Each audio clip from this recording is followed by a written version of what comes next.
Well, I think when you are a good improviser, you at least surprise your listener, and that could mean for the public that they are a little bit crazy, that they go that direction instead of the direction you accept.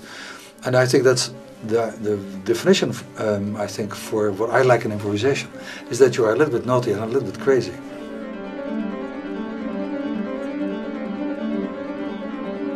Most of the music since the late 60s, I would say, but probably before, is very evident that it's not only in the European tradition of avant-garde music, which is basically dealing with the Viennese school, like Webern and Berg and Schoenberg, and of course my gurus in my youth, Stockhausen and Berio, and who was my teacher in fact.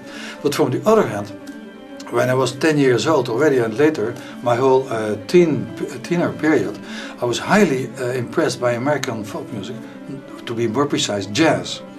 But apart from that, the attitude of improvising, which, as my friend Micha Mengelberg says, is more a life attitude than anything else, is you find also in what I think in the composed music, which I like at least, which is keeping an attitude. That's the way I sometimes explain it, that you just act like somebody else, and then you can change your role also in the next few bars or the next idea. You can improvise the kind of musical things you want to tell.